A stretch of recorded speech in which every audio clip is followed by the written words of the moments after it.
اس سے ڈرو جس نے تمہاری ان چیزوں سے مدد کی جن کو تم جانتے ہو۔ اس نے تمہاری چوپایوں اور بیٹوں سے مدد کی، اور باغوں سے بھی اور چشموں سے بھی۔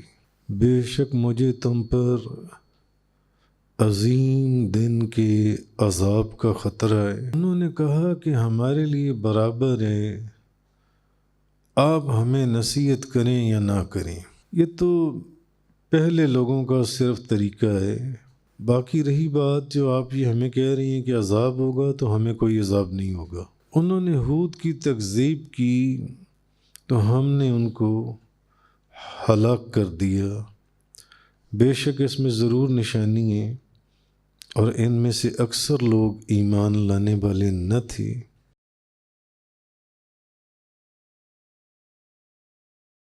وَاتَّقُوا الَّذِي أَمَدَّكُم بِمَا تَعْلَمُونَ أَمَدَّكُم بِأَنْعَامٍ وَبَنِينَ۔ اس سے ڈرو جس نے تمہاری ان چیزوں سے مدد کی جن کو تم جانتے ہو۔ اس نے تمہاری چوپایوں اور بیٹوں سے مدد کی، وَجَنَّاتٍ وَعُيُونٍ، اور باغوں سے بھی اور چشموں سے بھی۔ انی اخاف علیکم عذاب یوم عظیم، بے شک مجھے تم پر عظیم دن کے عذاب کا خطرہ ہے۔ قالوا سواء علینا اوعظت ام لم تکن من الواعظین۔ انہوں نے کہا کہ ہمارے لیے برابر ہے، آپ ہمیں نصیحت کریں یا نہ کریں۔ ان ھذا الا خلق الاولین، یہ تو پہلے لوگوں کا صرف طریقہ ہے۔ وما نحن بمعذبین، باقی رہی بات جو آپ یہ ہمیں کہہ رہی ہیں کہ عذاب ہوگا، تو ہمیں کوئی عذاب نہیں ہوگا۔ فَكَذَّبُوهُ فَأَهْلَكْنَاهُمْ إِنَّ فِي ذَلِكَ لَآيَةً وَمَا كَانَ أَكْثَرُهُم مُؤْمِنِينَ۔ تو انہوں نے ہود کی تکذیب کی تو ہم نے ان کو ہلاک کر دیا۔ بے شک اس میں ضرور نشانی ہے، اور ان میں سے اکثر لوگ ایمان لانے والے نہ تھے۔ وَإِنَّ رَبَّكَ لَهُوَ الْعَزِيزُ الرَّحِيمُ، بے شک آپ کا رب ہی ضرور غالب ہے، بہت رحم فرمانے والا ہے۔ تو اب حضرت ہود نے اپنی قوم سے فرمایا کہ ڈرو، ڈر جاؤ۔ جس نے تمہیں وہ نعمتیں عطا فرمائی ہیں جو تم جانتے ہو، ایسا نہیں ہے۔ تو پہلے تو یہ بات ہوئی تھی کہ یہ بڑے اونچے اونچے مکان بناتے تھے، تو اس نے تمہیں جانور دیے، بیٹے دیے، اور تمہاری مدد کی، باغات دیے، چشمے دیے۔ تو اگر تم نے میری بات نہ مانی جو میں تم تک پیغام حق پہنچا رہا ہوں، تو مجھے ڈر ہے کہ بہت عظیم عذاب تمہارے پر آنے والا ہے، بہت بڑا عذاب۔ مگر وہ اتنے بے ادب اور گستاخ اور نافرمان تھے، کہنے لگے قالوا سواء علینا اوعظت ام لم تکن من الواعظین، کہنے لگے ہمارے لیے برابر ہے، آپ ہمیں نصیحت کریں یا نصیحت نہ کریں۔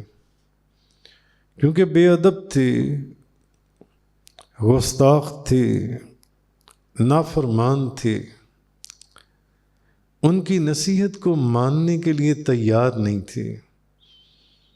وہ بتا رہے تھے کہ دیکھو غور کرو تمہیں اللہ نے کیسی کیسی چیزیں دی ہیں، اب بھی باز آ جاؤ۔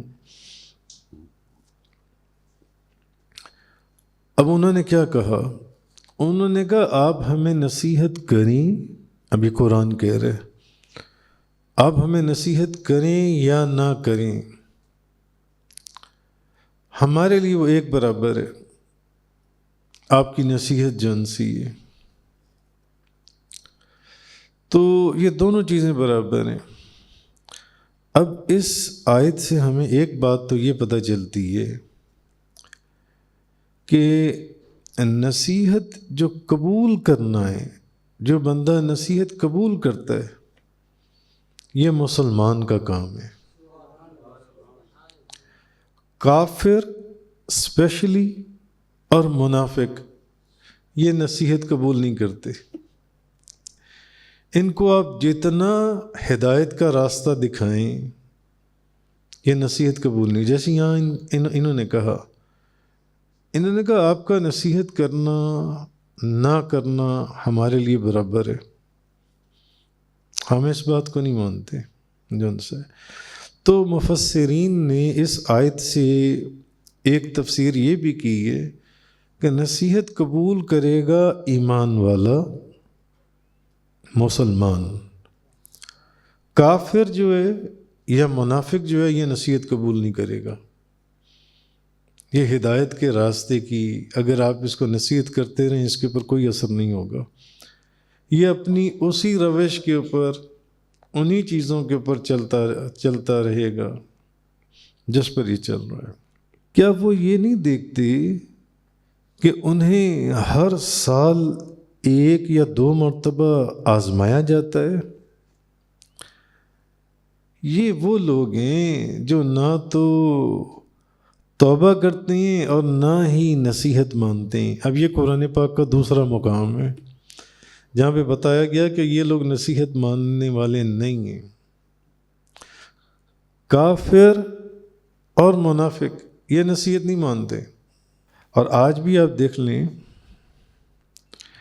کہ مسلمانوں کے اندر بھی آج ایسے معاملات ہو چکے ہیں کہ اگر سمجھانے والا کوئی کسی کو نصیحت کرنے والا مرتبے میں کم ہو، اول تو آپ دیکھیں کہ اگر کوئی بندہ مرتبے میں کم ہے تو وہ جس بندے کا مرتبہ زیادہ ہے وہ اس کو نصیحت کرتے ہوئے ویسے ہی ڈرے گا، وہ اس کو نصیحت نہیں کرے گا۔ لیکن جن کو اللہ تعالیٰ نے سیدھے راستے کی توفیق دی ہے، جو حق بات کرنے سے نہیں گھبراتے، وہ حق بات پہنچا دیں گے کہ نہیں تم غلط کر رہے ہو، تو وہ نصیحت کریں گے جو ان سے۔ تو اگر نصیحت کرنے والا مرتبے میں کم ہے اور جس کو نصیحت کی جا رہی ہے وہ مرتبے میں زیادہ ہے، تو وہ ویسے ہی اس کو اپنی توہین یا اپنی عزت کا مسئلہ بنا لیتا ہے، عزت کا مسئلہ بنا لیتا ہے جو ان سے۔ اسی وجہ سے چھوٹے خاندان والے بڑے خاندان والوں کے سامنے ڈرتے ہیں کہ نہ ان کو کیسے نصیحت کریں یار، اس کو نصیحت کیسے کریں، ڈرتے ہیں، نصیحت نہیں کریں گے۔ میں تو 5 مرلے کے گھر میں رہتا ہوں، یہ 10 کنال کے گھر میں رہتا ہے، اس نے اول تو میری نصیحت ہی نہیں قبول کرنی، ورنہ یہ اگر کر بھی دی تو الٹا یہ میری خلاف نہ ہو جائے جو ان سے۔ تو اس لیے عام آدمی کسی بڑے آدمی کو نصیحت کرتے ہوئے، آج کل کوئی غریب آدمی کسی مالدار کو نصیحت کیا کرے گا؟ ڈرے گا، خوف کھائے گا کہ نہیں جو ان سے۔ مگر قرآن کریم نے بھی جگہ جگہ یہ بات بتا دی ہے قرآن نے کہ نصیحت کو قبول نہ کرنا یہ کافروں کا اور منافقوں کا کام ہے، یہ نصیحت کو نہیں سمجھتے۔ جیسے کہ انہوں نے کہا آپ ہمیں نصیحت کریں یا نہ کریں ہمارے لیے ایک برابر ہے، ایک برابر ہے۔ بہرحال تو آگے فرمایا ان ھذا الا خلق الاولین وما نحن بمعذبین. یہ جو آپ باتیں کر رہے ہیں نا، یہ تو پہلے لوگوں کی بنائی ہوئی جھوٹی باتیں ہیں، جو ابراہیم علیہ السلام کی قوم نے ان سے کیں، جو حضرت نوح علیہ السلام کی قوم نے ان سے کیں، جو حضرت موسیٰ علیہ السلام کی قوم نے ان سے کیں، جو پیچھے آپ پڑھ رہی ہیں جو ان سے. تو وہ بھی ایسے ہی باتیں کیا کرتے تھے. ہمیں ان باتوں کا ہم کوئی اعتبار نہیں کرتے. ہمارے نزدیک یہ جو حضرت حود علیہ السلام کو انہوں نے کہا یہ جو آپ باتیں کر رہے ہیں نا، ہمارے نزدیک یہ سب جھوٹ ہے. اور یہ جو آپ کہہ رہی ہیں نا کہ ہماری موت اور پھر اس کے بعد زندہ ہونا، اور یہ جو ہم بڑی بڑی بلند عمارتیں بناتے ہیں جس کا ذکر کل گزرا تھا، تو اس میں ایسی کون سی بات ہے؟ یہ تو ہمارے بڑے ایسی تو کیا کرتے تھے، اس لیے تو ہم یہ بلند و بالا عمارتیں بناتے ہیں. تو ہمیں یہ مرنے سے مت ڈرائیں کہ ہم مر جائیں گے. وہ بھی تو مر گئے تھے، وہ بھی تو مر گئے. تو یہ جینا اور مرنا کوئی نئی بات نہیں ہے. اس قدر وہ گستاخ لوگ تھے. باقی رہی بات یہ کہ دنیا میں تو ہمیں کوئی عذاب نہیں دیا جائے گا،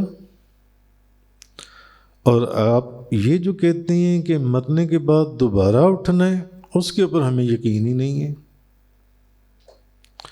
اور رہی بات یہ کہ مرنے کے بعد دوبارہ اٹھنا ہے اور آخرت میں اس کا حساب ہونا ہے، اس پر بھی ہمیں کوئی یقین نہیں ہے.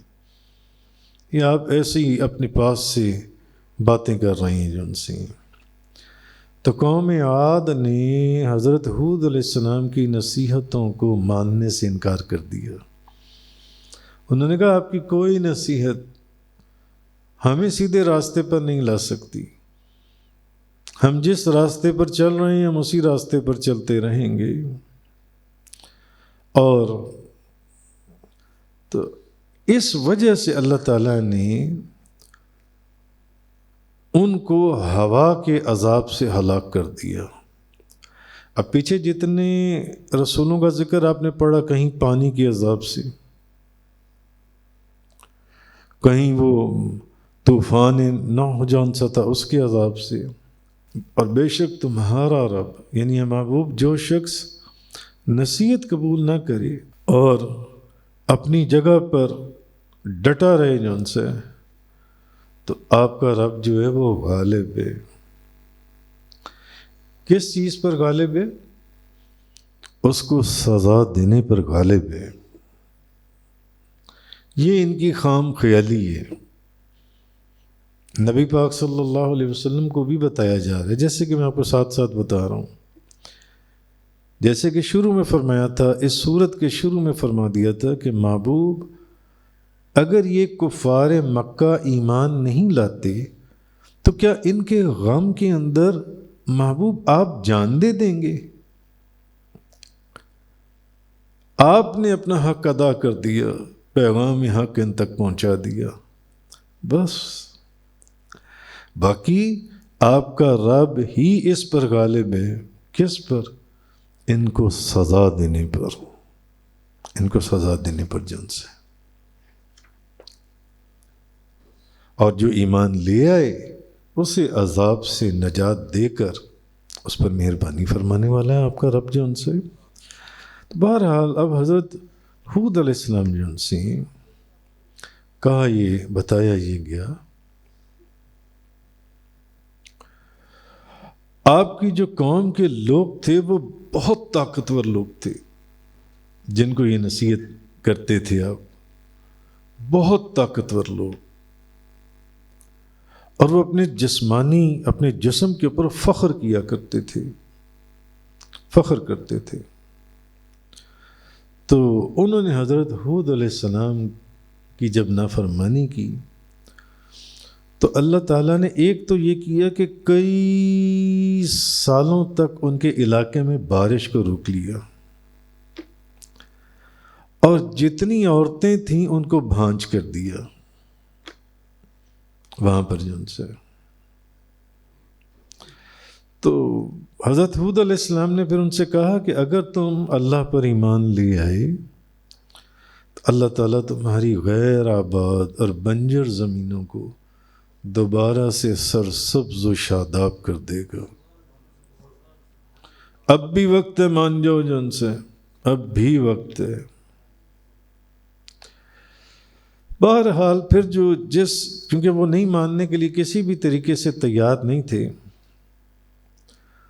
تو اللہ تعالیٰ نے ایسا عذاب نازل کیا ان کے اوپر کہ 7 راتیں اور 8 دن زبردست آندھی اور طوفان تھا،